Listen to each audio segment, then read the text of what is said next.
തിരുവനന്തപുരം കരമനയിൽ 14-കാരൻ ഓടിച്ച കാർ അപകടത്തിൽപ്പെട്ടു. സുഹൃത്തിനൊപ്പം രാത്രി കറങ്ങാനിറങ്ങിയപ്പോഴായിരുന്നു അപകടം. വീട്ടുകാരെ പൂട്ടിയിട്ടാണ് വിദ്യാർത്ഥി കാറുമായി ഇറങ്ങിയത്. ഹരിമോഹൻ വിവരങ്ങളുമായി ചേരുകയാണ്.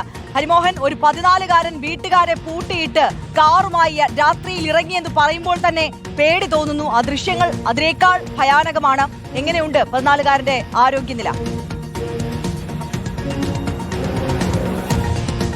ആരോഗ്യനിലയിൽ വലിയ കാര്യമായ പ്രശ്നമില്ല. പക്ഷെ വാഹനം കിടക്കുന്നത് കണ്ടാൽ നമുക്ക് ഭയം തോന്നും. കാരണം അത്രത്തോളം വലിയൊരു അപകടമാണ് എന്നുള്ളതാണ് നമുക്ക് ആ ദൃശ്യങ്ങളിൽ നിന്ന് മനസ്സിലാക്കുന്നത്. പക്ഷേ ഭാഗ്യം കൊണ്ടാണ് ഈ 14-കാരനോടൊപ്പം ആ വാഹനത്തിലുണ്ടായിരുന്ന 17-കാരനായ സുഹൃത്തും വലിയ പരിക്കില്ലാതെ, സാരമായ പരിക്കില്ലാതെ രക്ഷപ്പെട്ടത്. ഇന്ന് പുലർച്ചെ 2:30 കൂടിയായിരുന്നു കരമനയിൽ വെച്ച ഈ അപകടം ഉണ്ടായത്. സ്ഥിരമായിട്ട് അപകടം ഉണ്ടാവുന്ന ഒരു വളവ് കൂടിയാണത്.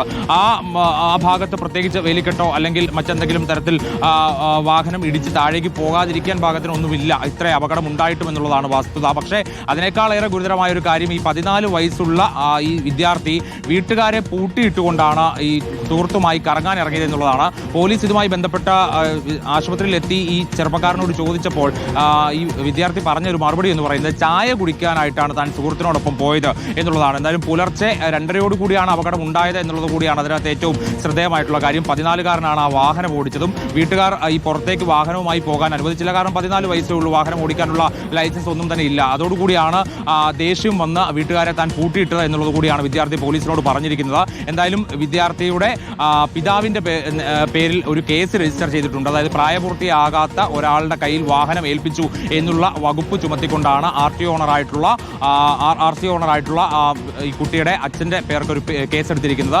സ്വാഭാവികമായിട്ടും ഇതിന്റെ തുടർ നടപടികളുമായിട്ട് മുന്നോട്ട് പോകും. മോട്ടോർ വാഹന വകുപ്പ് അടക്കം അതിൽ തുടർ നടപടികൾ സ്വീകരിക്കുമെന്നുള്ളതാണ് മനസ്സിലാക്കാൻ കഴിയുന്നത്. എന്തായാലും ഇവരുടെ പരിക്ക് സാരമല്ല എന്നുള്ളതാണ് ഏറെ ആശ്വാസകരമായിട്ടുള്ള കാര്യം. രണ്ടുപേരും സ്വകാര്യ ആശുപത്രിയിൽ ചികിത്സയിലാണ്. ആര്യ. ഓക്കെ, ഹരിമോഹനാണ് വിവരങ്ങൾ നൽകിയത്. എന്തായാലും പരിക്ക് സാരമല്ലാത്തത് ആശ്വാസകരം. വല്ലാത്തൊരു സംഭവമായി പോയി തിരുവനന്തപുരത്ത് നിന്ന്.